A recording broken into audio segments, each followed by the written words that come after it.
Chers amis abonnés, bonjour, ravi de vous retrouver en ce dimanche 10 novembre pour vous commenter la prochaine pleine lune qui aura lieu le 15 novembre 2024 bien sûr, à exactement 22h28 l'heure pour Paris, temps universel 21h29. Alors donc, comme vous pouvez le constater, cette prochaine pleine lune aura lieu dans le signe du Taureau. Là. Vous savez qu'une pleine lune, c'est un alignement Soleil, Terre, Lune, et la Lune reflète la lumière du Soleil. Elle est donc à son plein. Alors, une pleine lune en Taureau, la Lune en Taureau, eh bien on dit qu'elle est dans son signe d'exaltation. Autrement dit, c'est un signe, le Taureau est un signe vénusien, signe de terre, il marque le cœur du printemps. Donc la lune dans le signe du Taureau, elle y est plutôt bien, c'est une lune gourmande, sensuelle, pleine de vie, qui a besoin de contact, c'est une lune, je dirais, gourmande, épicurienne, bref, c'est la vie, c'est le bonheur, les plaisirs, etc. Sauf qu'évidemment, cette pleine lune se fait en plein automne. Alors évidemment, il y a une petite part de contrariété dans cet appel-là à cette forme de fécondité, de plaisir. Alors ce sont les plaisirs également de la chair, mais aussi les plaisirs de la sensualité, comme je vous le disais. Donc voilà, il y a cet appel-là, mais dans un cadre automnal, qui n'est pas un cadre très, je dirais, chaleureux. Le ciel est bas, etc., etc. L'atmosphère générale n'est pas non plus géniale. Bref, donc, il y a un désir, mais qui est un désir contrarié. Alors maintenant, cette pleine lune, donc d'ordre vénusienne, puisque dans le signe du Taureau, quelle relation va-t-elle entretenir avec ses copines célestes, cette pleine lune? Alors on va poser tout de suite la planète qui vient mettre en action cette pleine lune, c'est Uranus. Et oui, il est là. Nous avons donc une pleine lune qui englobe Uranus, une pleine lune qui est conjointe à Uranus. Alors Uranus en Taureau, c'est pas là où il est à son mieux, parce qu'on dit qu'il est en chute en Taureau.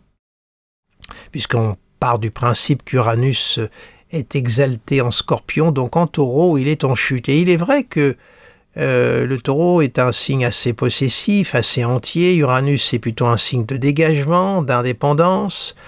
C'est une valeur ascensionnelle, de verticalité. Le Taureau retient, donc la fusée uranienne est retenue dans les terres du Taureau. Donc elle n'arrive pas à totalement s'exprimer, elle est frustrée. Les valeurs uraniennes sont actuellement frustrées. Mais je ne vous dis pas, quand Uranus va rentrer en Gémeaux, signe d'air, de vélocité, la fusée va décoller et il va y avoir une accélération sur le plan de tout ce qui va être réforme, révolution, modification et tout ce qui est lié aux hautes technologies. Vous allez voir, ça va décoller. Déjà l'année prochaine, Uranus fera une toute petite entrée déjà en Gémeaux durant 4 mois lors du second semestre 2025, mais ce sera une petite entrée timide, je ne sais pas si on va vraiment le ressentir, mais il faudra surveiller ces 4 mois. Il me semble que c'est, je vais vous dire ça avec précision, ces 4 mois-là de l'année 2025, allez, on se dépêche. Oui, ça sera entre le mois d'août et le mois de novembre. Uranus ira jusqu'à 1 degré des Gémeaux en septembre-octobre 2025. Après, en novembre, il reviendra à 0 degré, puis fera encore un retour en Taureau pour, en mai 2026, faire son entrée définitive dans les Gémeaux. Bon, voilà. Mais revenons à l'objet de notre vidéo, qui est la pleine lune. Alors évidemment, Uranus-Lune, Uranus, lui, c'est pas la planète qui est très à l'aise avec tout ce qui est lié aux sentiments et aux affects. C'est pas sa fonction. Sa fonction, c'est d'ouvrir des voies, d'aller de l'avant, de se dégager. Alors on sait très bien que ce qui peut nous retenir souvent dans la vie, c'est les sentiments, les affects qui nous ligotent, consciemment ou inconsciemment. Alors Uranus, lui, il tend à se dégager de tout ça. Donc on a une pleine lune qui est de nouveau ambivalente, très contrariée,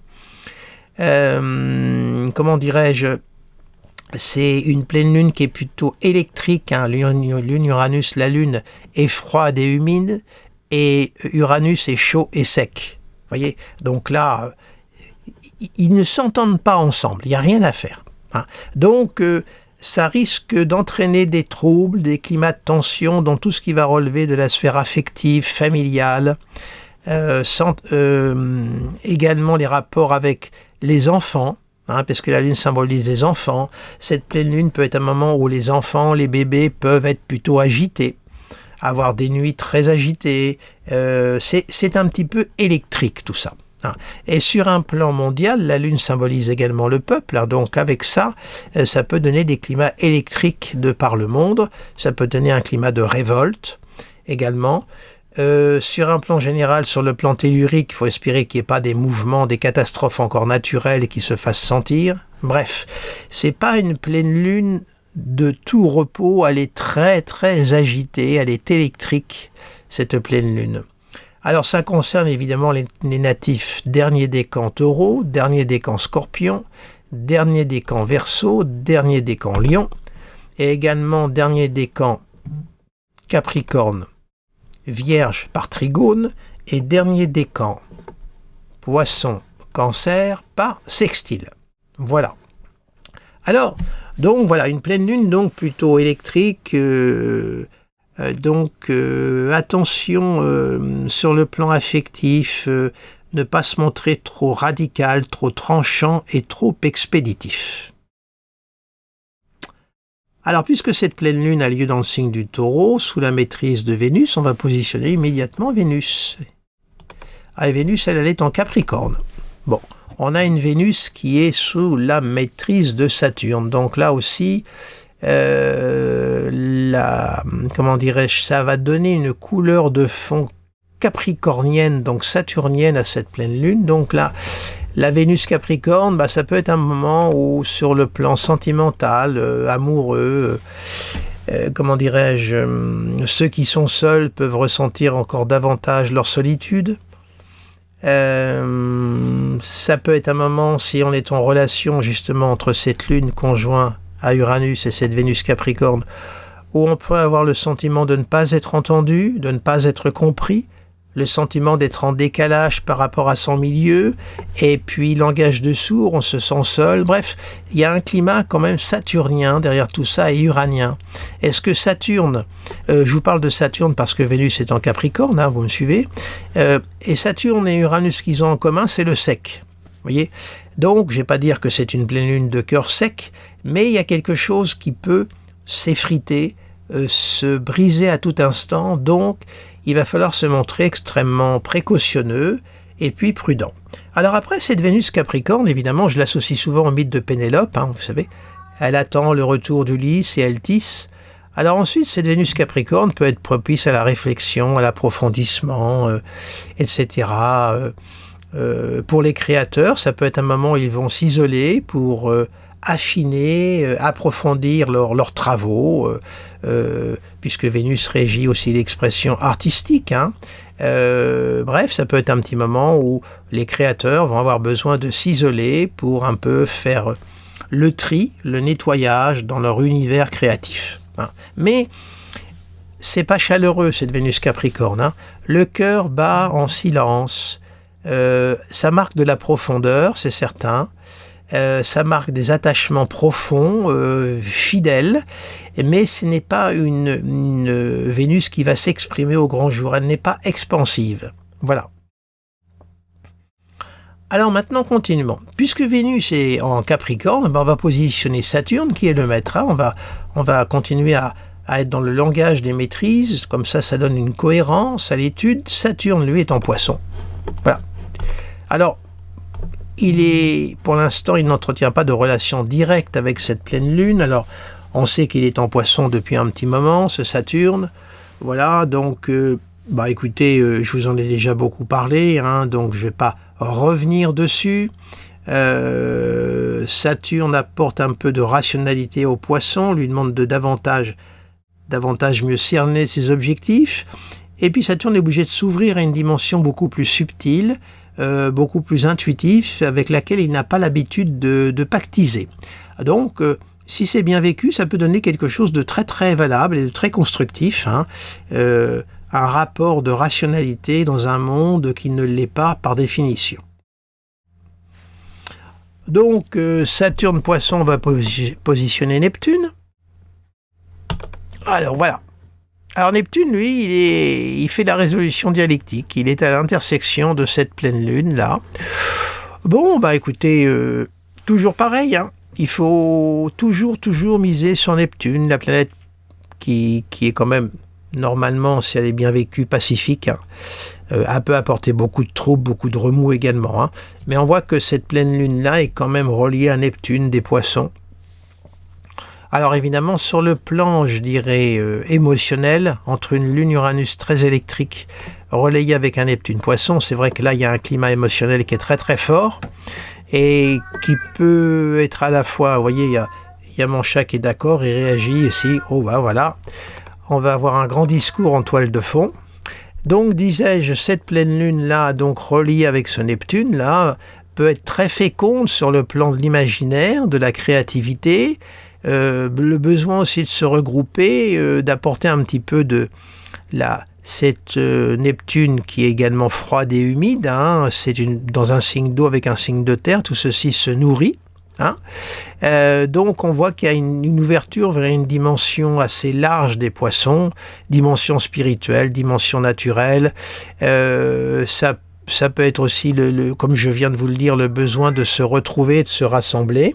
Hein. Voilà, donc je dirais qu'il y a un beau relais par Neptune. Comment dirais-je, ça vient un petit peu mettre un petit peu d'eau sur cette tension, cette pleine lune un peu électrique. Alors on va positionner Jupiter aussi, parce que Jupiter est l'un des maîtres des Poissons. Alors Jupiter, lui, il est en Gémeaux. Voilà. Pareil, il n'entretient aucune relation pour l'heure avec cette pleine lune, il est libre, c'est un Jupiter mercurien. Le carré de Saturne est en train de se détacher, vous voyez là, mais comme il va être en phase de rétro, le carré va se reformer à Saturne. Hein. Donc un Jupiter qui est, comme je vous le dis, en exil, hein, puisque son domicile c'est le Gémeaux. Donc, comment dirais-je, un Jupiter qui est un petit peu destitué de son autorité, légèrement, puisqu'il est dans ce signe des Gémeaux qui est plutôt un signe mercurien, adolescent, donc les ados, on n'a pas envie de vraiment suivre une autorité quelle qu'elle soit, donc on voit que le petit Jupiter là est un petit peu chahuté en Gémeaux, hein. C'est pas bien méchant, mais voilà, donc je dirais que pour l'instant il ne vient rien contrarier, pour l'instant. Alors on va positionner justement Mercure, puisque Jupiter est sous la maîtrise de Mercure. Allons-y. Alors, Mercure est là. Ah, bah Mercure est opposé à Jupiter, bien sûr, et au carré de Saturne. Et oui, donc on a un Mercure en Sagittaire, opposé à son maître, Jupiter, et au carré de Saturne. Donc on a un Mercure qui est très ambivalent.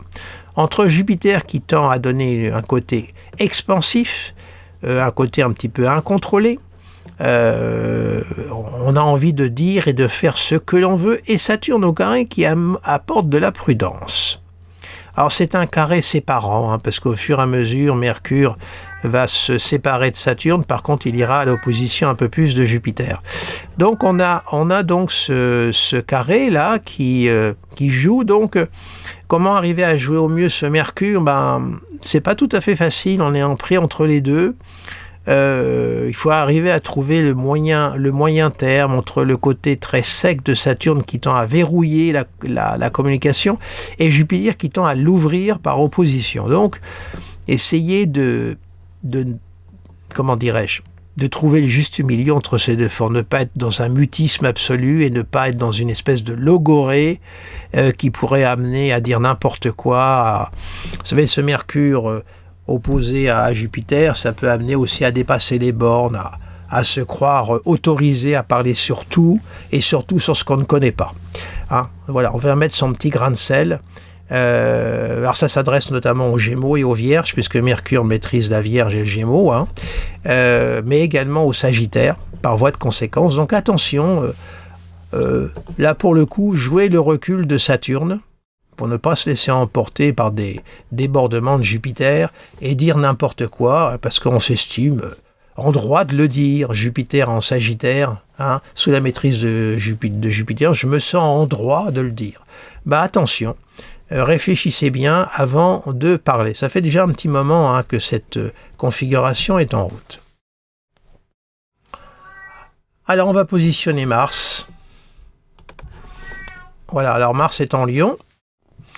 Un Mars très réactif, hein, planète signe de feu dans un signe de feu, un Mars très orgueilleux, donc qui réagit dès qu'on vient un petit peu le titiller. Là, il est au semi-carré de Jupiter justement, donc il est encore plus marqué par cette dynamique martienne. Donc attention là aussi de ne pas se laisser trop emporter par son orgueil. Donc s'il y a des petites paroles qui dépassent les bornes, Mercure Sagittaire, hein, opposé à Jupiter, il est en plus au semi-carré de Jupiter, vous voyez ce Mars, donc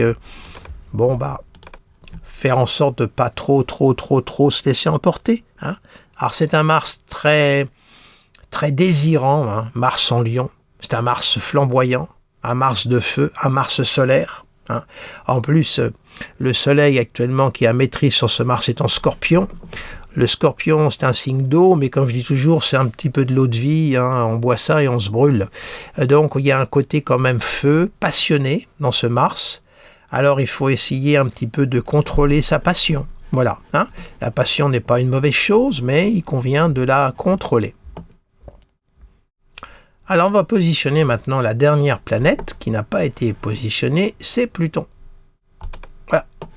Alors Pluton est à 29 degrés du Capricorne, il est en train de se diriger vers le Verseau dans lequel il entrera bientôt. Alors voilà, il y a cette fameuse toujours opposition, hein, Mars-Pluton, hein, je vous en ai déjà parlé dans une vidéo. Je ne vais pas m'appesantir de nouveau dessus, mais on voit que Pluton justement est au semi-carré de Mercure. Et voilà. Il y a un Mercure qui est quand même très très agité ce mois-ci. Un Mercure, c'est la parole, la communication, donc attention. Et puis par ailleurs, on voit qu'il est au trigone de Jupiter, Uranus, hein, et au sextile de la Lune. Donc, il ne touche pas le Soleil, il est trop loin pour faire le sextile, 5 degrés d'orbe. Même si le Soleil, c'est un sextile quand même qui est en formation, parce que le Soleil va avancer. J'ai serré les orbes, vous savez, je serre beaucoup les orbes, j'aime pas moi les orbes accordéon, hein. Mais on voit qu'on a un sextile en formation, parce que le Soleil va progressivement avancer et aller au sextile de Pluton, hein. Donc on peut même dire qu'actuellement il y a déjà l'amorce du sextile, l'opposition. Vous voyez, donc cette opposition trouve une résolution, cette pleine lune trouve une résolution par Neptune et par le Soleil. Bon, et Pluton est en sextile de Neptune, oui, et trigone de la conjonction Lune-Uranus, donc de cette pleine lune, hein. Donc, comment dirais-je, ce Pluton-là, hormis l'opposition à Mars, hein, évidemment, qui actuellement est d'autant plus forte, cette opposition Mars-Pluton, que le Soleil est en Scorpion, hein. Ça veut dire que le Soleil est sous la maîtrise de cette opposition, hein. Donc on est actuellement quand même dans un climat un peu tendu, très... si vous voulez, c'est une menace sous-jacente qui est là en permanence et qui peut exploser en permanence. Voilà. Comment je l'interprète, hein. Et vous rajoutez une pleine lune qui est très électrique, parce qu'après si on place ça sur le plan collectif, on passe à une autre octave. Ça marque un climat sur le plan mondial et collectif qui n'est pas encore stable, très très rassurant. Ça peut disjoncter à tout instant, à tout endroit. Ça peut être aussi des mouvements naturels, catastrophiques, mais ça, j'enfonce des portes ouvertes, hein. Malheureusement, comme je vous le dis souvent, des catastrophes naturelles, il va y en avoir de plus en plus. Hélas, vous voyez ce qui s'est passé en Espagne et nous ici en France et à Paris, c'est pas dit qu'on échappe à des inondations non plus dans l'avenir, hein. Donc on est dans une période, que voulez-vous, la Terre, hein, se met en colère, et elle a de quoi se mettre en colère, cette Terre. Donc il y a quelque chose dans tout ça de sous-jacent quand même. Il y a une menace qui est toujours là, qui plane, il y a un danger, il y a une violence qui gronde en sourdine, qui est toujours là, hein, indéniablement, par cette opposition Mars-Pluton dont il faut se méfier. Hein. Donc, ne pas se mettre dans des situations à risque, les éviter le plus possible de manière à ne pas attiser cette opposition. Alors ça vaut si vous avez des planètes fin Cancer, début Lion, fin Verseau, début Capricorne. Hein. Ça vaut hein, pour vous également pareil, hein, pour les natifs de fin Balance, début Scorpion, hein, etc. Hein, ça joue de la même façon. Hein. Et Bélier, Taureau, hein, pareil. Hein. Donc, soyez prudents sur ce plan. Si vous sentez que la moutarde vous monte au nez, écoutez, évitez de trop surenchérir.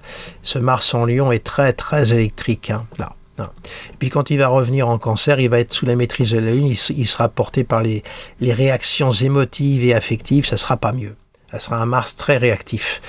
Donc voilà un peu la pleine lune de ce futur 15 novembre 2004. Donc voilà l'état du ciel, vous voyez. Donc globalement, écoutez, il faut jouer les valeurs de Neptune encore là, vous voyez, parce que Neptune est quand même la planète la moins perturbée et elle est à l'intersection de cette pleine lune, voyez-vous, hein, elle joue par sextile, trigone, il faut quand même essayer d'aller vers cette planète Neptune, qui est vrai qu'il n'est pas une planète qui nous donne beaucoup de prise sur le réel, je l'avoue, mais elle vient un petit peu contrebalancer ce trop de réalité que nous avons à affronter et qui pèse lourdement sur nos épaules. Hein. Donc voilà, il y a pas de mal de temps en temps à jouer la harpe neptunienne, si j'ose dire. Hein, surtout que Neptune maîtrise Saturne actuellement, hein, vous voyez. Donc essayez un peu de tempérer par ces valeurs-là. Hein. On va dire les valeurs humaines de Neptune. Voilà, qu'on s'est bien vécu. Et donc, comme je vous l'ai dit, sur le plan familial, affectif, attention hein, durant cette période-là. Hein, ne soyez pas trop expéditif, surtout. Hein, surtout que Vénus est en Capricorne, vous voyez. Et cette Vénus Capricorne ne fait qu'un quinconce à Mars. Vous voyez, elle est vraiment seule, vraiment isolée, cette petite Vénus qui a besoin de chaleur, qui a besoin de tendresse. Elle est dans les terres du Capricorne, elle est vraiment isolée dans le panorama de cette pleine lune. Donc il faut aller la chercher, cette lune, hein. Cette Vénus qui en plus a maîtrise sur la pleine lune. Hein. Donc il faut vraiment en prendre soin. Il faut la chouchouter, cette petite Vénus. Voilà, écoutez, je vais arrêter mon bavardage ici. Je vous remercie de votre attention. Je vous souhaite un agréable dimanche, en espérant qu'il va être un petit peu ensoleillé. À Paris, c'est pas trop le chemin que ça prend. Je vais arrêter de jouer les messieurs météo. N'hésitez pas à mettre un petit pouce pour bien relayer dans le fil de l'actualité ma vidéo. Abonnez-vous à ma chaîne pour les nouveaux venus. Abonnez-vous aussi à mon site internet et puis je vous dis à bientôt. Je vais certainement revenir avec une vidéo consacrée à Elon Musk et Donald Trump, hein, parce que ce sont deux personnages, à mon avis, qui vont occuper les premières loges de l'actualité mondiale, et j'ai envie un petit peu de regarder ces deux thèmes en confrontation, et puis voilà. Donc je vais vous faire ça prochainement. Voilà, et bien écoutez, je vous dis à très très bientôt, et puis toujours merci de votre fidélité. Au revoir.